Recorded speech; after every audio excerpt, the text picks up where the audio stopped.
Hello, Steph. Welcome to the show. Hello, thank you for having me on a Friday morning. What a nice way to start the end of the week. What a nice way to put it, to start the end of the week. Yes. Wonderful. I am looking forward to speaking about learning and development, how to facilitate it, and the role of workshops and all of that. Yes, same. It's I've been facilitating this week in preparation for this conversation. Yay! Taking this so seriously. Very serious. I wasn't going to do any, and then I thought, well, I've got this interview. I should probably do some facilitation this week. So Exactly. Wonderful. So since we are already speaking about facilitation, I always kick off with the same question. When did you start calling yourself a facilitator? And actually, do you? I do sometimes. And I think particularly when I was talking to someone else about this the other day, particularly when you're running your own business, it sort of depends who I'm talking to as to whether I want them to know I'm a facilitator or not, and whether I want them to know me purely as a facilitator, or whether I want them to know me as someone who does learning design, and I also do facilitation. It's just one of the things I can add on to and into the work.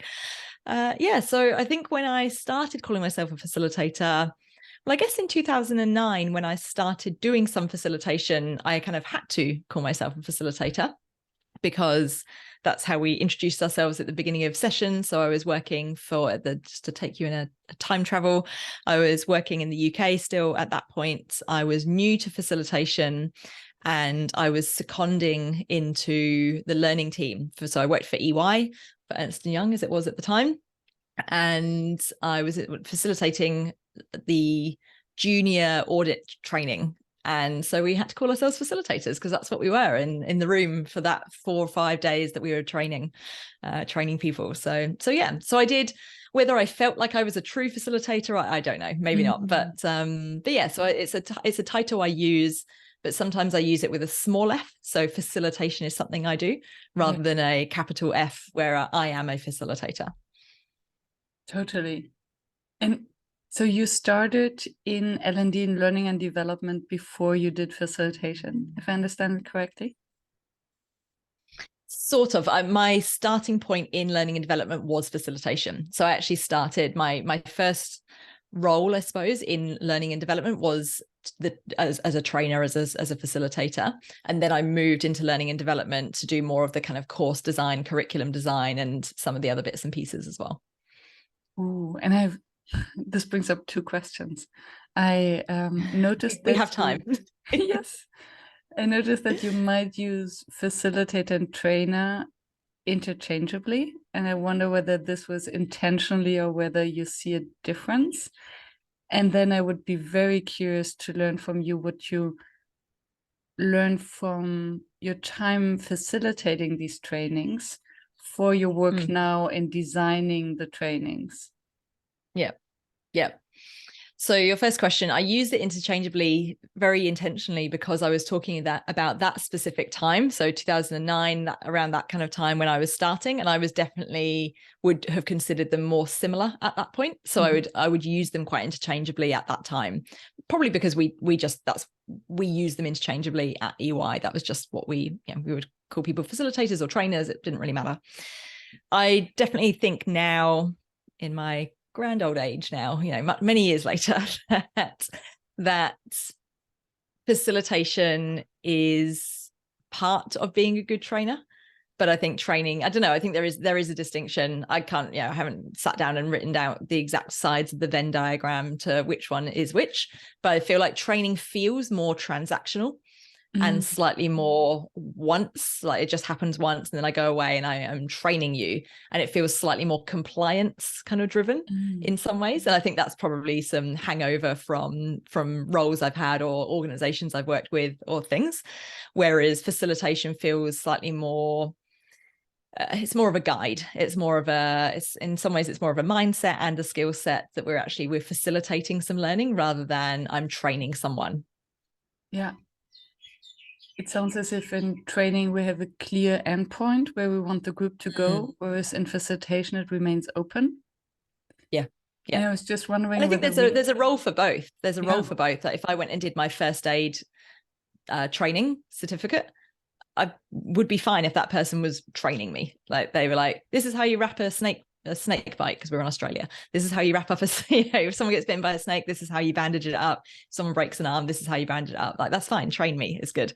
Whereas if I'm doing something different, I might want more of a facilitator to take me through that process. Yeah. And I wonder whether we rather appreciate facilitation in a training than training in a facilitated workshop. Yeah. Yes, I think that's a good point. Yeah. Because if a facilitator suddenly starts to train in the context of a workshop, it almost feels like crossing boundaries. Like, who are you to do that? Whereas if a trainer facilitates, it's a gentle approach to learning. Yes. Yeah. I think that's a nice distinction. And look, I think some people are very purist about this, and I don't think I'm very purist about really anything. But maybe British biscuits, actually, but that's a different topic. But I'm not very purist about these types of things. So some people are very, I've seen it in certain groups and things like that. People will be like, no, as a facilitator, you can never give an opinion and you can never share any information. You can never. And I'm just like, if your role as a facilitator is to help people to get somewhere, sometimes to help them get somewhere, if you're really doing it for their best benefit, sometimes the best thing to do is be like, hey, have you seen this example? Or have you heard about this before? Or have you read this book? Whatever it is that may be slightly sort of drifting towards the tell or the training or, whatever. Or, hey, this sounds like you would be this, or would it be helpful for you to have a bit of a framework to work on this problem? How about this one? And they're like, oh, actually, yes, this really helps. And then they can carry on. So you've still facilitated them, but there was just an element of teaching or learning or, whatever you want to call it in between. Thank you. Yes. As long as it serves the group and we're there as to long as make it serves it the easy. group and you're not just doing it to make you feel clever because you're like, I haven't said anything for a while, so I should probably say something clever to them. Which I think is not a good thing to do in any circumstances.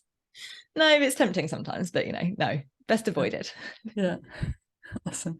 Check that box. I'm always curious because I get the question a lot. What's the difference between a facilitator and a trainer and a coach and a mentor and all these kind of things? And yes, it's very fluid. And I'm curious to hear from my podcast guests who have had both hats or multiple hats on their head, their perspective. So what have you learned from your time as facilitator to then get into the more design role, designing L&D experiences or even curricula? The first thing that comes to mind is how much I hate writing leader guides because I never used to like using them. So if I ever have to do a train the trainer or write a leader guide that someone else can use, I'm just like, oh God, this is so hard. So don't like that. But no, the thing I often think about is, I think what it does is it speeds up some of the design process, because when you've facilitated a lot and you've got all the thousands of hours under your belt and stuff, you just know roughly how long things will take with certain groups of certain experience or certain size of groups or whatever the context is.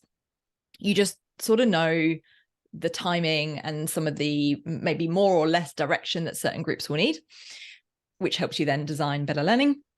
And then also the other thing it really helps me do is just think about the what can go wrongs. So what in this situation is, when I'm designing this program or this piece of content or whatever it is, what is it? Where are people going to get confused? Where is this going to get unstuck? Oh no, actually that's not going to work at all because logistically in the room that's not going to help, or they're going to need this extra bit of equipment, whatever it is. It just helps you imagine the execution part of the design process, which I think is really important, because because otherwise if you're not designing with the execution in mind, it's a kind of useless design. It fails the sort of usability or feasibility test.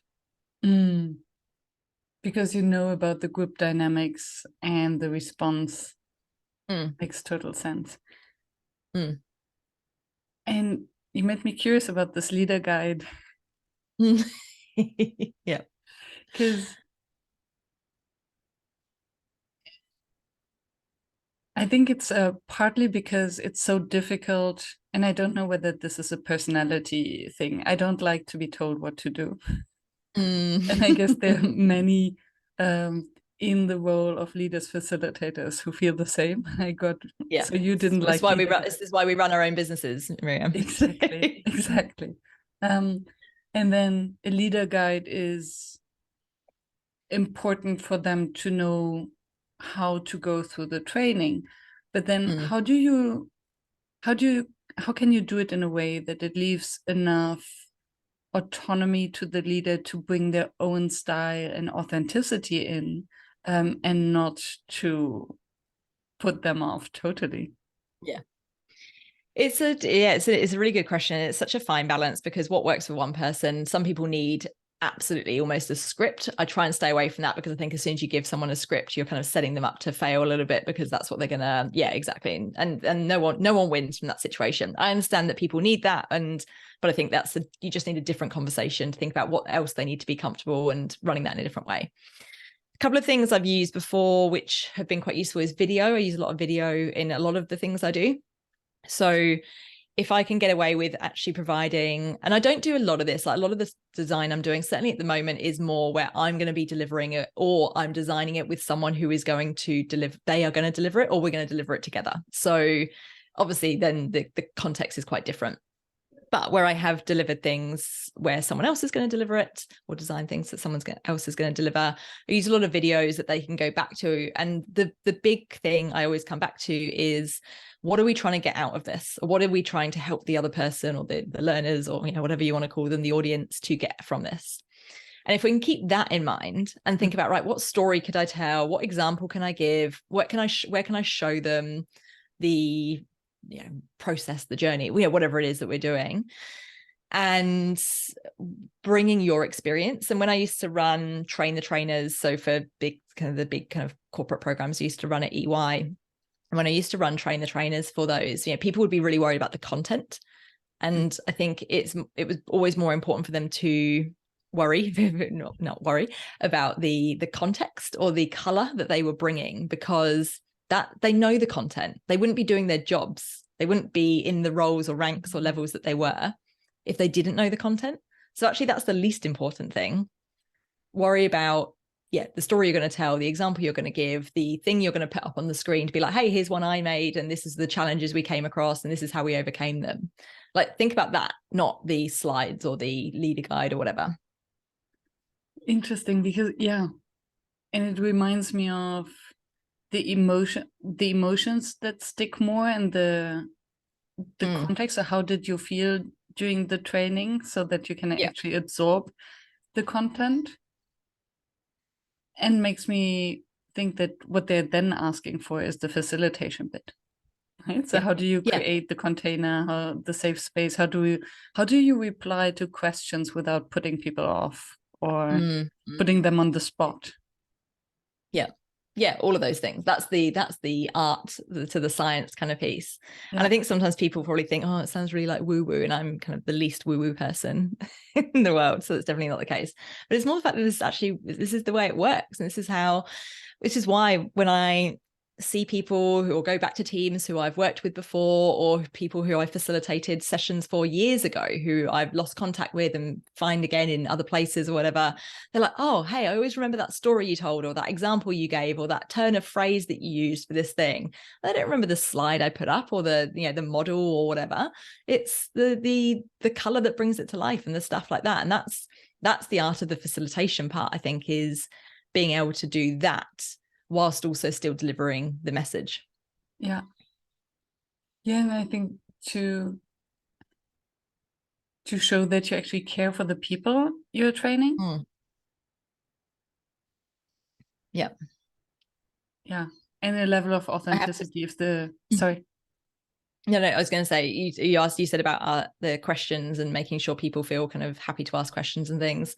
This always reminds me of a story when I was a very junior facilitator, and it was probably my second year of facilitating, and we were teaching this course. The way we used to run it, we ran these big 4 or 5 day programs offsite in a hotel. It was fun, but it it was intense. And there was normally 4 or 5 trainers, facilitators in the room. And there was this one of the participants, and they were probably second year audit grads. So they'd done a year or so of audit by this stage. So they were always the hardest group as well. They were always the ones that felt like they knew everything by now because they'd been there a whole year. So they weren't the most junior anymore. Overconfidence at the beginning of your journey. The confidence. It's that kind of the peak stupidity or whatever they call it on the learning, the kind of Dunning-Kruger or whatever it is. Yeah, Dunning-Kruger.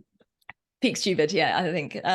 So someone asked a question, and one of the facilitators who was facilitating that session gave the wrong answer, like actually technically incorrect. And there was that horrible moment where the rest of us at the back of the room, there's 4 of us at the back, just sort of looked at each other like, oh no, we can't let that go because that's it's not correct. Anyway, so one of the other, we all just sort of looked at this one guy at the back. We're like, well, you need to deal with this. So he sort of stood up and said, oh, actually, just to clarify, in this situation, you do have to do these things. In these situations, you don't have to do those things. And what was really funny is then the facilitator at the front went, no, that's not true. And then there was this kind of standoff between the guy at the front, the 4 of us at the back, and the participants who'd been in a really difficult group for the last kind of couple of days that we've been there. This is probably halfway through the week. And this one guy who was just this awful participant, he was just like, oh, do you want us all to leave and you can all just sort this out and we'll come back later or something? So in like 2 minutes, we completely lost this really difficult group because, so sometimes it's not the participant questions you've got to worry about. It's actually your co-facilitators. Yeah. How did you handle that situation then? We did the whole, right, well, we'll get it up on the methodology, because we had like an internal methodology for audit stuff. We're like, right, we'll double check, we'll get it up on, and then we'll confirm later, like that particular thing, and we'll actually get the piece of methodology up on the screen to kind of walk through or whatever. And it proved that the kind of the group at the back had been correct and the guy at the front had misspoken or whatever. But then later on, we had a facilitated debrief at the end of each day, and we did have that conversation like we can't let that happen, like especially with a group like this who are just taking no prisoners when it comes to us or anything else. So it was that whole thing of, and it did get a little bit heated actually in that debrief at the end of the day, because the guy at the front was like, no, I said the right thing. And anyway, so it was important to kind of and then have that conversation and do that kind of circle back at the end to be like, hey, that can't be how we deal with any kind of disagreements or whatever. Yeah, it's like parents disagreeing with each other in front of a young child. You just lose any kind of any leverage you had. It's zero by the end. Yeah. And it reminds me of a situation that I recall and I adopted from times back at uni. I was sitting in this lecture by one of those Harvard professors, amazing dude. So everyone was a little bit excited and want to look smart. And whenever someone said something that was wrong, he would reply, yes. And have you thought of? And then say the exact opposite. Yeah. And I'm using this strategy now all the time, because the yes doesn't mean yes, I agree, or yes, this is correct. It's just, yes, I hear you. Thank you for saying something. Yeah. And then it kind of makes everyone lean in. I want to hear more of that. It sounds like praise. Yeah. And then you're open to receive this kind of deviation of your thoughts. Yeah. Brilliant. I was running a session, and some of the stuff I do is more on the non-technical skills now. So it's all sorts of different things, but it's probably less of a right or wrong. But sometimes there'll be some things I'm like, oh, I'm not sure how effective that would be as a technique or whatever, if someone, if we're sharing some things in the room or debriefing on something. So I'll always use, tell me more about that. Or, okay, tell me more, or something along those lines, which I'm sure I've stole from Michael Bungay Stanier. And when I ran a session at the end of last year for some quite junior people, they were kind of vacationers, so interns for a period of time, as a session I ran for a program. And one of them came up to me at the end and he said, oh, have you done like therapy or something? or something. I was like, oh, why? He was like, oh, because you used a couple of times, you used this tell me more phrase rather than telling someone they were wrong or disagreeing with them. And I thought it sounded like a very kind of therapy phrase. I was like, I'm glad I seem so well balanced that I looks like I've done a lot of therapy and I'm very Interesting. Yeah, it's yeah. these moments where we get caught that we're in the coaching, facilitation, or training business. Yeah. Yeah. Stop facilitating me. Yeah. Yes. Yeah. And it's true. Yeah, the tell me more is brilliant. You mentioned before the co-designing that so from the leader guide that now you're more in co-designing the sessions. And what I hear is, and I wonder whether this is correct, that you're co-designing it with someone who is internal to the organization. Sometimes, yeah. So I've got a project I'm working on at the moment. Actually, the other person is also external, but they are a subject matter expert in this particular area. I'm more the learning design expert person. And then the two of us together are creating something that we will both deliver. But I will do the facilitator role and they will do the subject matter expert role. So our design is really, it's fun because it's very clear what we both bring. But then also it's quite easy because we are designing what we will deliver. So we don't really need to document that much in terms of the facilitation element of it. Yeah. Yeah. And I was just wondering because especially when we think, and we spoke about that in our exploration call, when we're coming in as externals with a specific part of the learning and development context or journey of an organization, to what extent can we actually guarantee that it's a fitting piece in the broader puzzle? So how can we know what the context is in which we are coming in, and that once we are leaving, there's actually a sustainable impact of what we've done? Yeah, it's two very good questions. So I think with the input part, so I think over time you just learn some good questions to ask that will shortcut to getting more information quicker. So I think some of that has again just come through practice around asking to see maybe certain documents, or speak to certain people. But the thing I do, depending on what the scope of the program or the piece of work is, obviously how big it is or whatever, I will almost always do some interviews with some leaders, some people who are kind of more junior, or do some focus groups, depending on, again, the kind of context or size of the program, and just to find out what's going on, how do they learn in real life outside of work, what's their experience of work learning, how does that match with their experience in this organization, and if it's a specific program we're designing, maybe ask for some challenges that they have on that particular type of topic or problem or whatever it is. So next week I'm running a session as part of a bigger program or curriculum design I've done with an organization. I run some of it and some other people run other parts. One of the bits I'm running next week is a presentation skills session. So last week I sent them, the participants, a video ask with 2 questions. Number 1 was their name. That was pretty easy. And the second question was, what do they struggle with on presentations? And what types of presentations are they typically giving? So I kind of got pretty quickly from the exact people I will be facilitating, all of the information, 80% of the information I needed to make a really effective practical session. And what I find brilliant is that you're sending them a video ask. So for those in the audience who don't know, it's a tool where you can basically ask a question as a video, and the recipient can reply either in text form or with a video.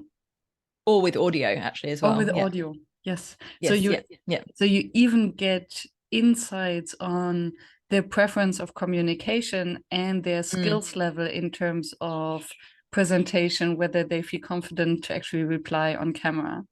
Yes. And no one did. And that will be one of the first things I mentioned. So spoiler alert, if anyone listens otherwise, to this maybe they wouldn't have needed to hire you. Yeah, this is true.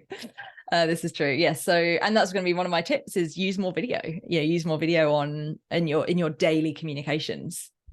Yeah, Anyway, but that's that. So yeah, so I think with using some clever tools up front and asking the right questions and immersing yourself as much as you can, and that's something I want to actually get some maybe a little bit braver or bolder on in the immersion part, because I think there's bits, of course, we still miss. Now it's a little bit harder now. People aren't always in offices and stuff like that, because I'm not going to turn up at someone's house and be like, hello, show me your work day. that's probably pushing a boundary. Yeah, exactly. Probably pushing a boundary somewhere. But yeah, I think there's ways you can get that information pretty quickly that gives you enough to get started, and then you kind of find out more as you go. And I think if you build really great relationships with clients, you start to really you start to use their language. And there's a few clients now I've been working with since when I started my business, so nearly 4 years ago. And so by now I feel fairly embedded, like I know now other people in the organization. And if I've got a question, sometimes I'll go directly to another department to be like, hey, I'm doing this thing again with this team. Can you just fill me in on this? Or do you know what, if this is working, or just stuff like that. And you actually start to use their internal language, and you can refer back to stuff, and it starts to just build that trust of, oh yeah, she gets us because she's been around long enough to know. Now, I think there's also a bit of a danger with that as well. There's an element of complacency potentially that can come in, or like over familiarity, but it's finding that sweet spot about how you kind of manage some of those biases that might happen, whilst also kind of still bringing them the best stuff. And with a lot of those clients every year, we're building something new and making it better and bigger and whatever else we need to do. It's not just rolling the same thing every time. Beautiful. It's interesting with the lingo, how it, on the one hand, creates trust because, okay, we're the same, we understand each other. But then can come across as very exclusive. Especially when they're new team members or someone who doesn't understand. Yeah. But I think you can stay far enough away that you can then see from the new team members' perspective, be like, oh, actually, so and so, you weren't here last time. Someone else you explain what we did last time. You can actually really invite those people in and be the person who remembers those things, which I think sometimes that doesn't happen in the teams themselves. So sometimes actually you get to be the memory of the group in some ways. Be like, well, last time you promised this, or this is what happened, or this person wasn't here, someone needs to fill them in. Did you do that? No, didn't think so. Okay, you can do that now. And then the other thing as well is you can still, the benefit you still have as an external is being able to bring in other perspectives, obviously, anonymized and, not sharing any secrets or anything, but what's happening in other organizations, what are you seeing out in the world? Because a lot of people just aren't really plugged into a lot of that. Yeah. Which would definitely underline the effectiveness of importance of bringing external trainers in. And I wonder, especially in large organizations where you most probably won't be the only trainer in the organization. So they have multiple other trainers coming in, and I guess they have a central L&D department and they have an HR department. And then all these groups learn different ways to communicate or different ways to present. In your experience, is there a form or best practice to make sure that there's actually an organizational learning that brings it up? Do you debrief with the L&D department or with maybe the competitor trainers even? my frenemies. No, I'm joking. Yes, I think a lot of the organizations I work with are probably on that the medium large kind of size. So particularly here in Australia, where this company size is just really quite different to sort of the US or a lot of Europe and things like that as well, but as in tends to go sway a bit smaller. So a lot of the ones I'm working with are on the medium to large size. And a lot of them, if they've got learning departments, they're quite limited in terms of the scope. And actually, a lot of them don't have the capacity or sometimes the capability or interest in having those things for facilitation. So they are more the coordinators, for want of a better word, of what do we need to do or need to cover. But then they find the best tool for the job in terms of facilitation or facilitators or models or processes or externals, whatever that looks like.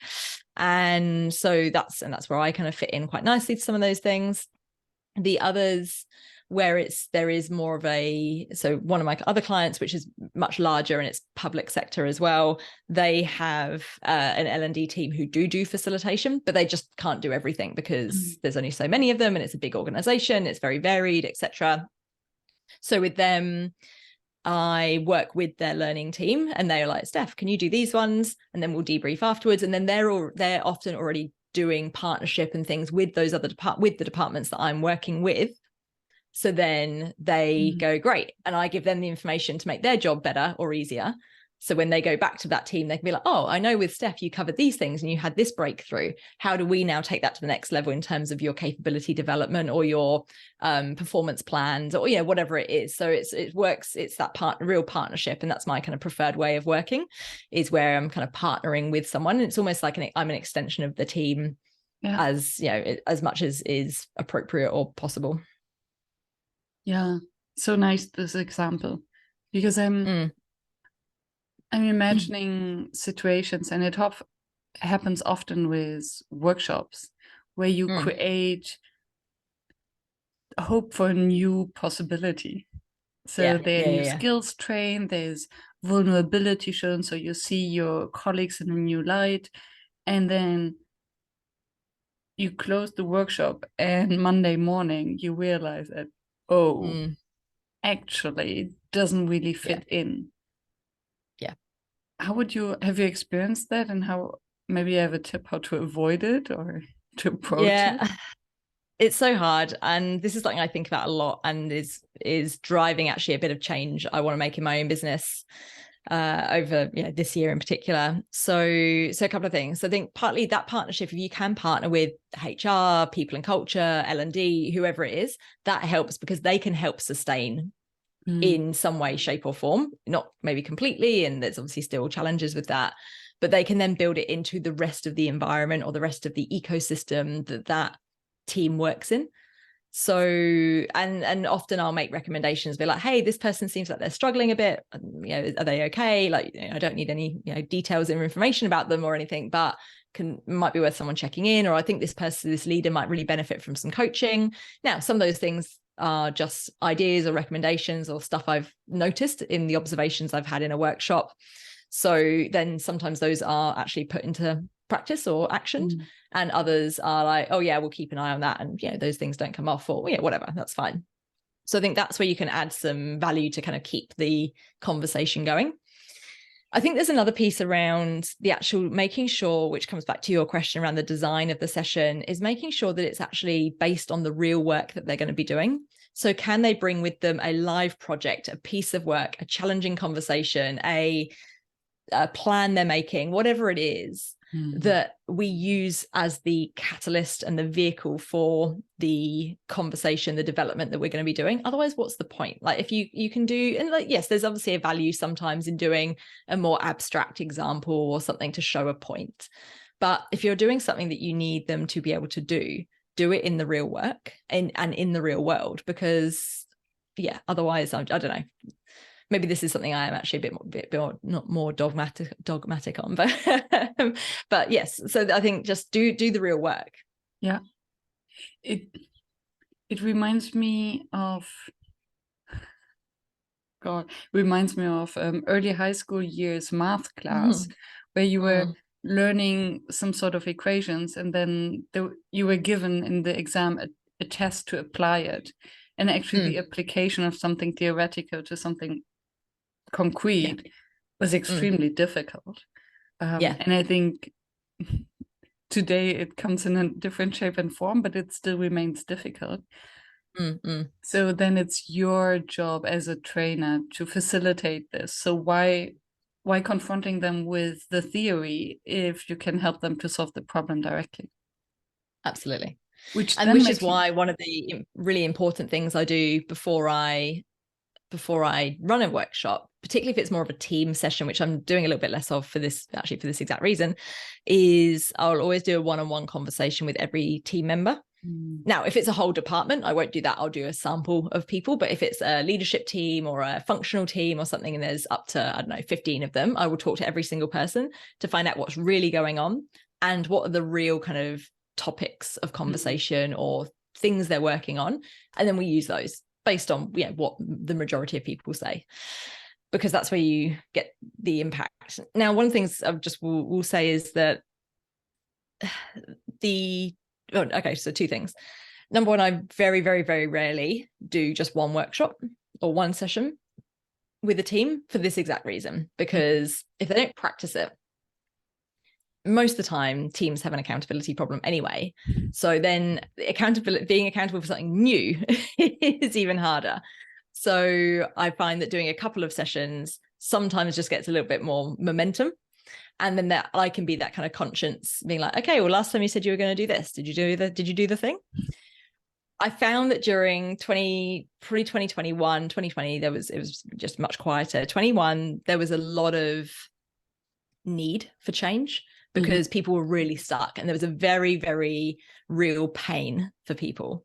So they made the changes, and we actually got more momentum quicker because they were like, oh, we don't know how to work together in this new way. And then I'd run a session, they'd be like, we've come up with some ideas. And then they would go and implement them.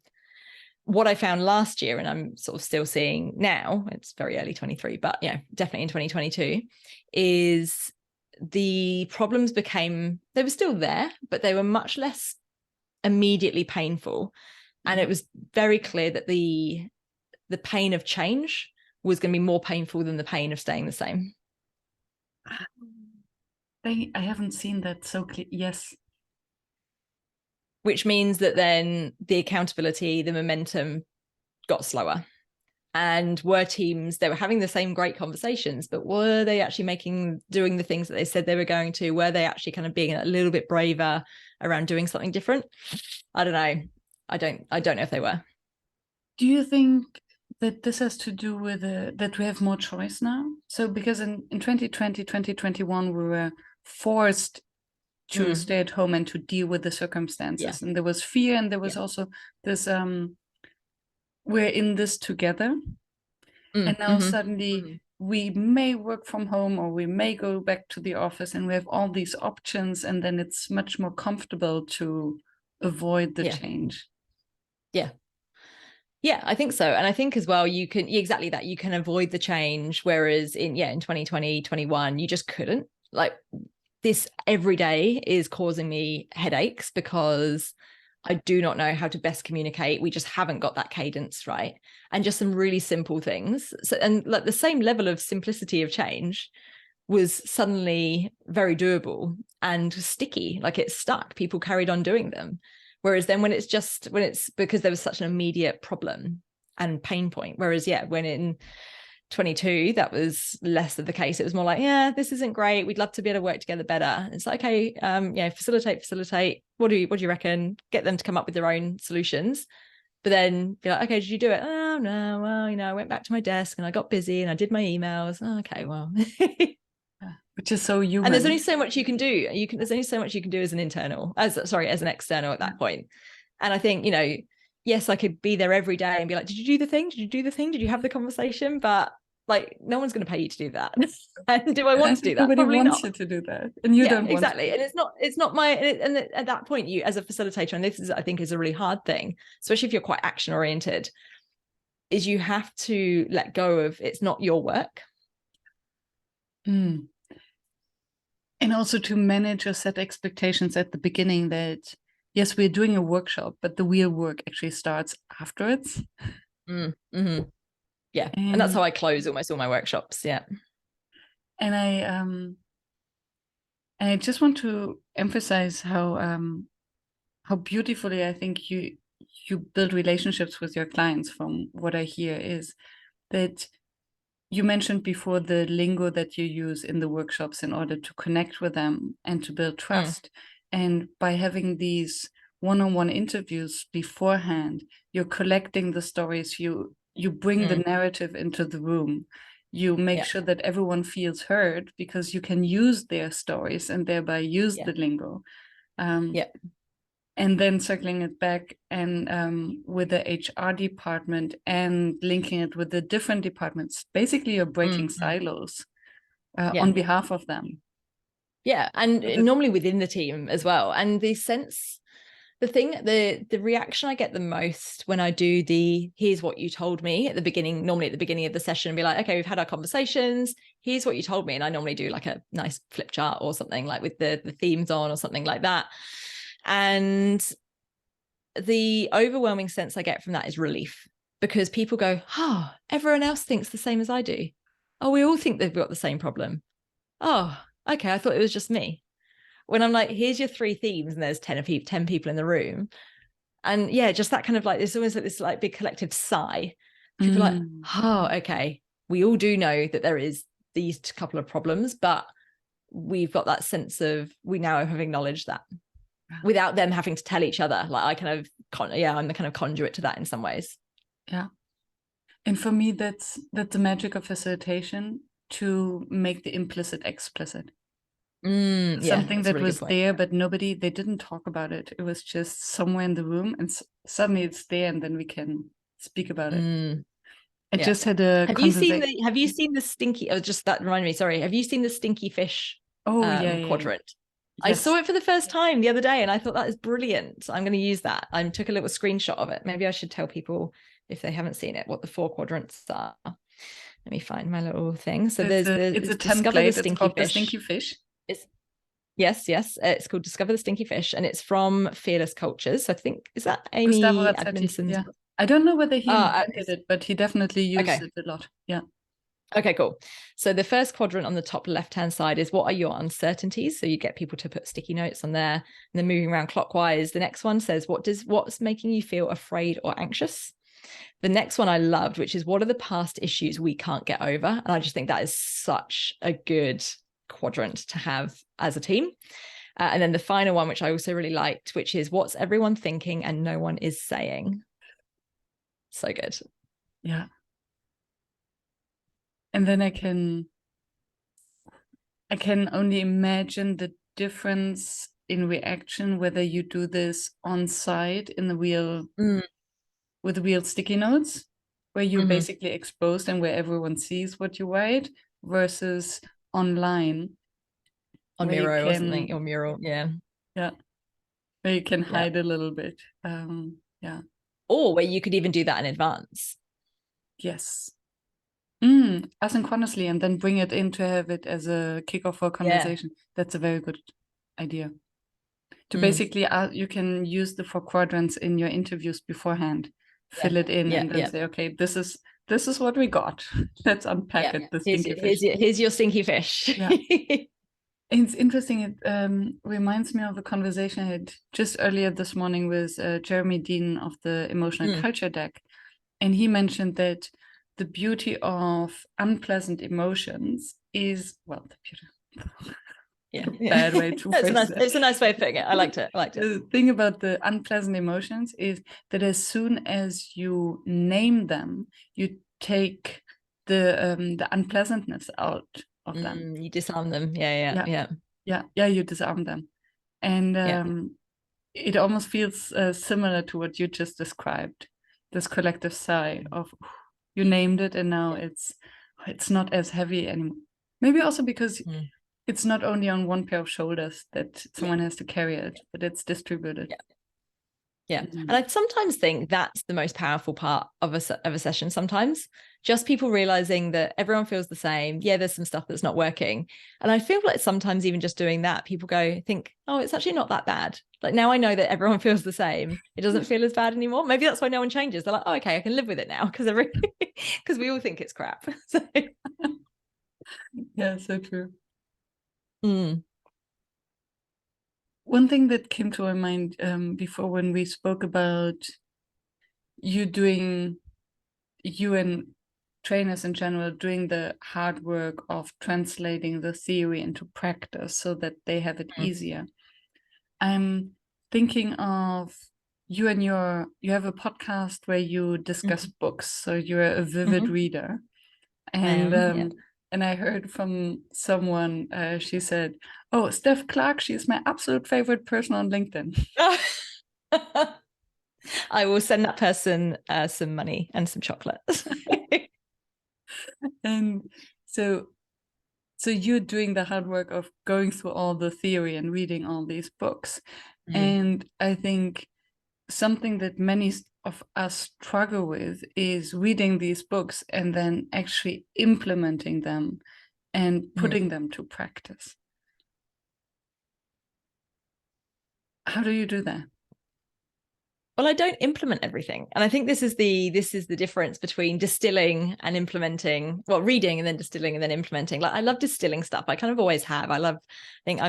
I've always been drawn to these kind of like teacher roles. I think some of it's because I like to be in charge and like to be in the front of a room. But there's some complex emotions in there as well. But yeah, I've always been drawn to that kind of like, right, take something and then like break it down, make it fun and share it. And that process to me is just incredibly appealing and something I almost can't get away from. Like, whatever I do, like it always comes up again in some way, shape or form. So then the podcast was exactly that. And it was to try and catalog, first of all, because I was doing all this reading and people would ask me for recommendations. They'd be like, have you read this? Is it good? What's this one about? And eventually, after you've read, quite a few books, especially in that similar genre or subgenre, you start, they get mixed up. You're like, oh, was that example from that book or was it from that book? So rather than start a blog or something easy, I thought I would start a podcast. And so yeah, and I find that really useful as a way of distilling. And I don't implement everything. There's some books I absolutely have, and there's a few books that I don't implement immediately, but then a year, 18 months, 3 years later, I'll think, oh, actually, I've now got this problem, but I now know where to go for some ideas on a solution. And I think that's the most useful thing about it, is it's almost just like a bank of a resource of a guide or whatever to come back to at other points or to share with others, and often in the work I do with teams and organizations, there's loads of relevant stuff in the books. And I almost always, after a workshop and normally during a workshop, will recommend some books to people, based on the challenge that they've got. It's reminds me back to the overconfidence and the Dunning-Kruger, where if it's the only book you read, I'm exaggerating, if the only book you read, you think, oh, that's the holy grail, I need to implement every single piece of it. And now that you have this abundance of pieces and different perspectives, because books might also contradict each other. Exactly. And you have the experience in the field. So you know exactly, okay, in this situation, I might apply that. In this situation, I would rather apply something else. Yeah. Yeah. And even I was talking to Adam Ashton, who has a podcast called What You Will Learn, and they do book, him and another Adam do book, they talk about books as well, and they read more than I do. And we were talking about the fact that the books you read early on in your kind of reading, which you thought were great, if you went back to now 200 books later, you'd be like, actually, this is terrible, or this is average, or this doesn't actually get a point across in a very way, or actually this is, whatever, but it's maybe not as good as you thought it was when you had a more limited range or palette, for want of a better word, of reading or of books. What makes a good book? A good popular, we're speaking about popular science books, right? Self-help. Yeah. So in that kind of management nonfiction, I think for me the things I keep coming back to is that I almost always find the best books are the ones written by journalists, because they pull from so many different sources and they are experts in telling a story, threading different things together, and going and finding interesting, unique sources of inspiration, but stories and examples that aren't just the ones that we've read in every other book about that topic. This makes so much sense. Yeah. So a book that brings different ideas and isn't just recycling something that is new. So the other books that can be really good are books written by primary researchers, so the ones who have done the work on the piece of the research or the piece of theory or whatever it is as well, preferably if they have also applied it in some way. But those ones are often quite good as well, because it is unique and it is something new. Thank you. And with all these resources and all this experience, what would you consider your still #1 facilitation challenge if you're in the room? Ooh, good question.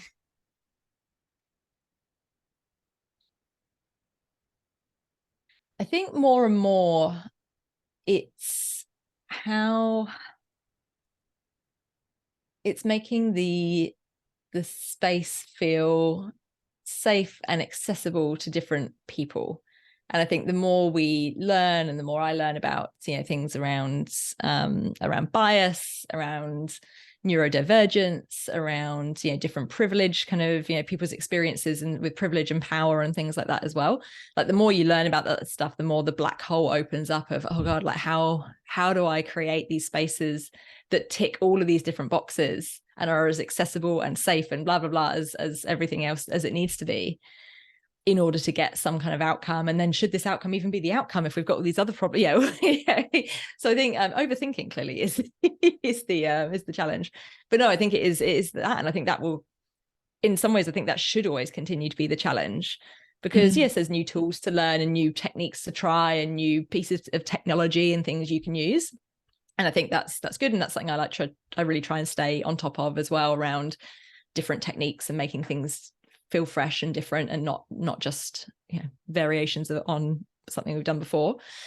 But ultimately, in the end of the day, can people come and contribute and feel engaged and feel that they can be part of the group? Like that is the most important role of the facilitator, and is something we should all be really constantly trying to build our skills on and be aware of. Because every group also is different, because what feels safe and how we create safety and inclusion for one group doesn't necessarily stick with the other one. Yeah. And even just all of these things that you hear, the language you use to address the whole group.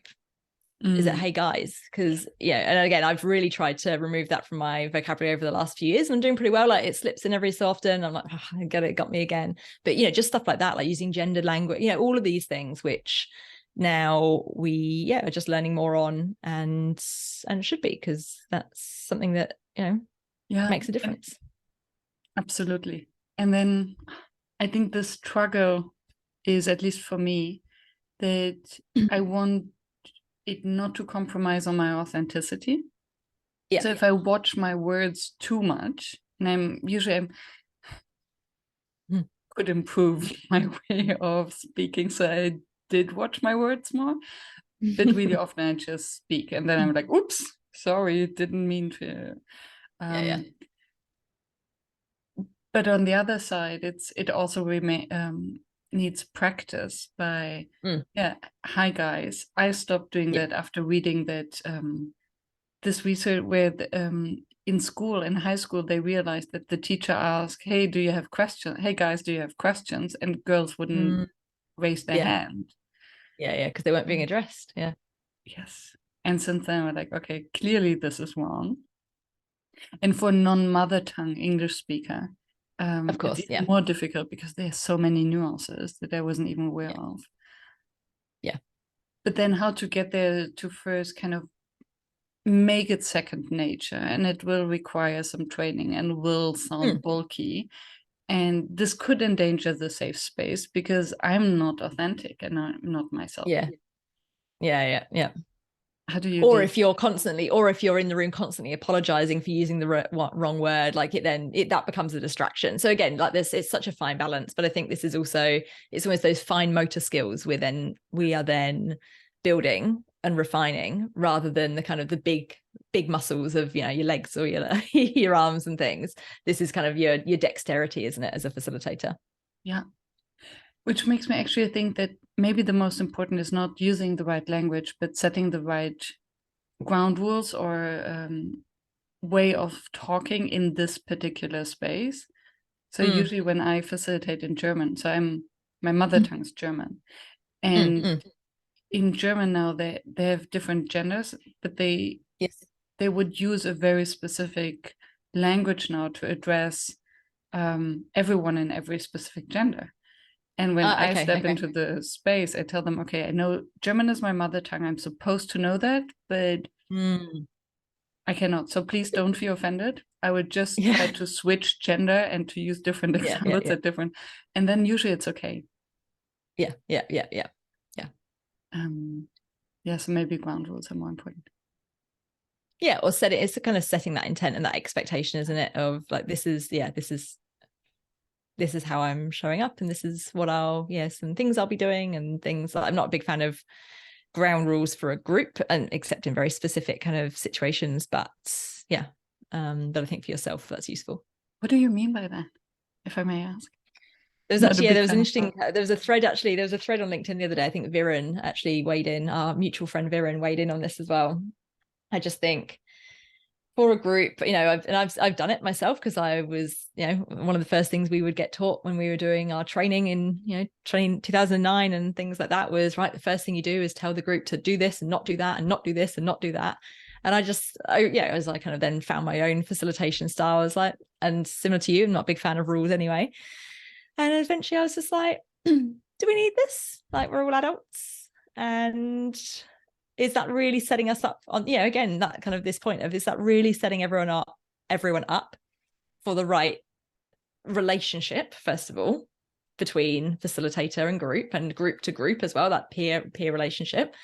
And because it just embeds this weird power dynamic that there already is, which there shouldn't be in many ways. And I don't know, it just feels kind of gross to be like, you group of adults, I think you're going to do the wrong thing, so I'm going to tell you what not to do. And I don't like that. Now, there are situations where if I'm working with a team and there is some tension and some friction, I will suggest, and it's more of a, we want today to be a really constructive conversation. So I'd invite you to think about what you're bringing into the space, maybe what you're leaving behind, and actually have that as a group discussion rather than, so it's very, they are sort of setting the intention for how we'll run the session, how we'll disagree or whatever it is, rather than me being like, right, we will do these things, we won't do those things. Here's my list that I have turned up with, and this is what I want you to do or want you not to do. Good point. Thank you. And it's funny, I used to run sessions without ground rules because I don't like rules.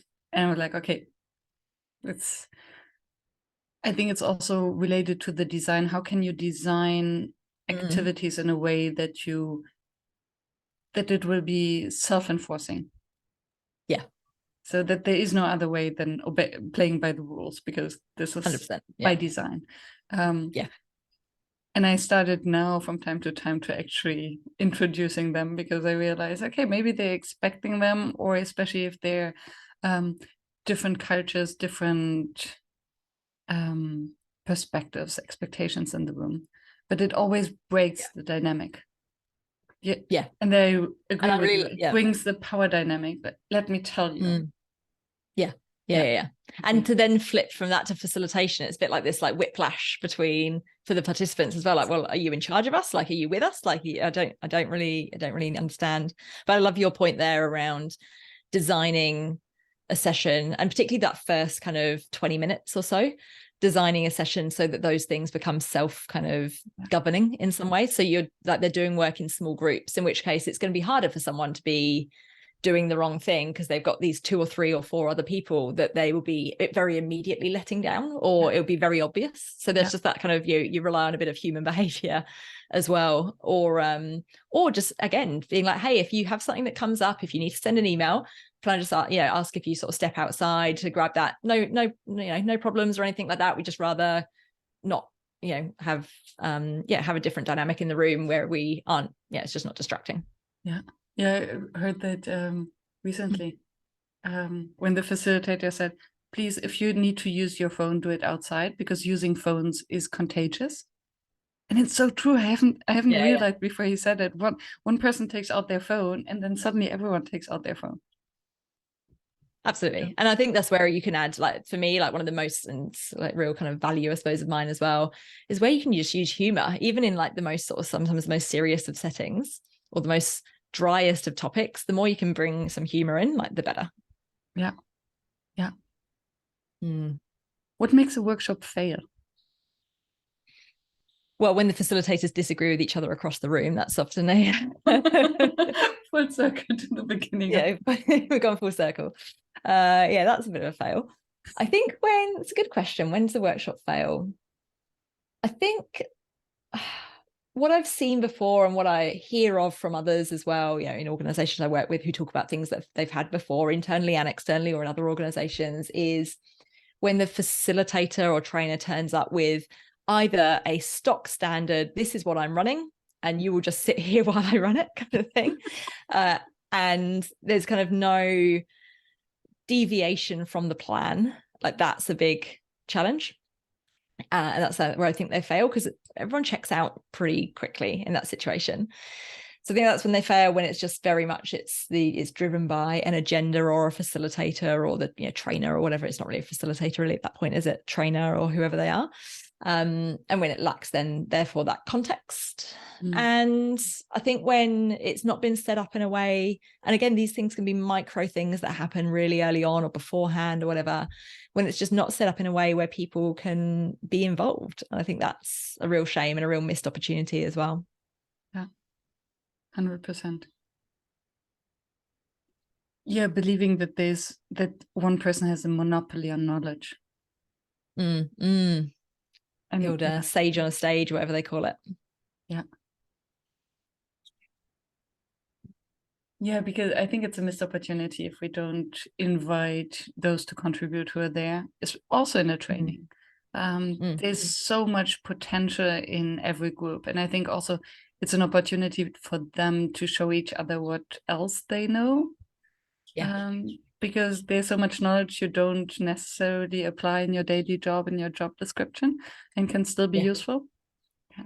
Absolutely. I use that theory or that sort of, I suppose, principle a lot. And even sessions where it is slightly more edging towards training.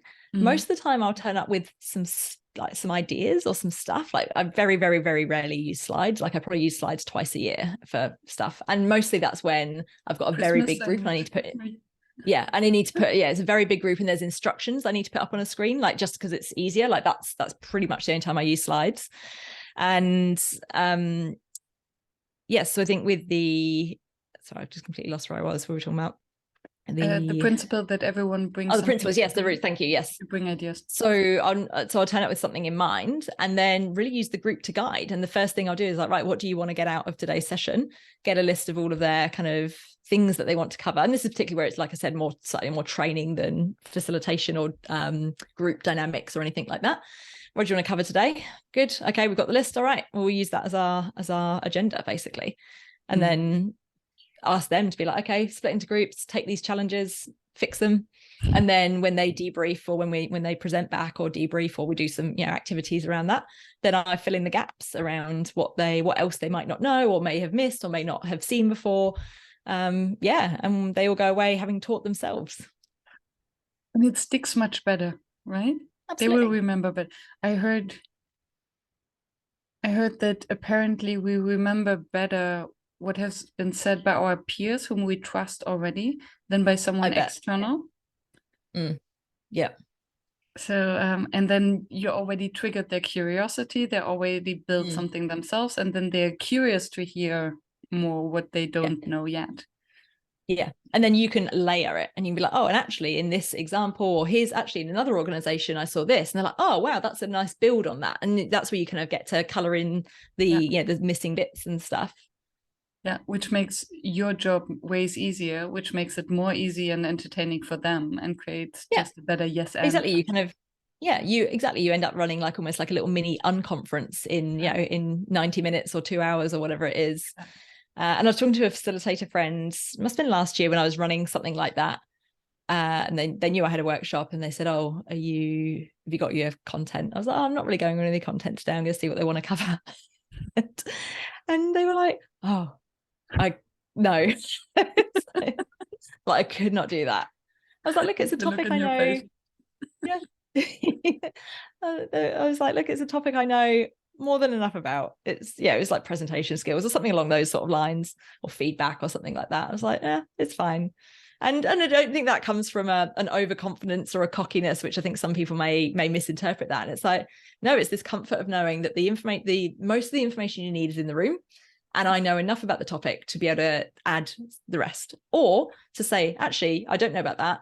I'll send you something afterwards, a podcast or video or an article or something. And then it wouldn't have helped to prepare anyway, because it's nothing that you would have prepared in the first place. No, exactly. Yeah. Thank you. Thank you. This was a very rich conversation. Yeah. It's a very kind of generalist conversation, isn't it? Which is very much my style. It's like, let's go all over the place and talk about all these different little pockets of facilitation and the art and science of facilitation that I haven't thought about for a while. But stuff you forget that you do for a reason is important to think about sometimes. So thank you. Yeah. Thank you for facilitating. Yes, all over the place, but without staying only at the surface. Yeah. Well, that was your questions and curiosity. So thank you. Thank you for sharing. Anything you wanted to share that we haven't touched upon yet before we close? Well, we didn't get into biscuits, but that's okay. Maybe that's another episode. So the best biscuits you can have in a conference room. And terrible food we've had at conferences. That would be a whole episode. You can get like different facilitators to share there and just play it as the vine, the windpipe things. So yeah. Yeah, it could be a big failure. What makes a workshop fail? Yeah. Wrong food. Terrible catering. And that's why I love my online workshops. Everyone brings their own food. Exactly. Is that you can, exactly. You've only got one person to blame if your online session has terrible catering. Exactly. No, thank you. That's been a really good way of exercising my brain first thing on a Friday. So thank you.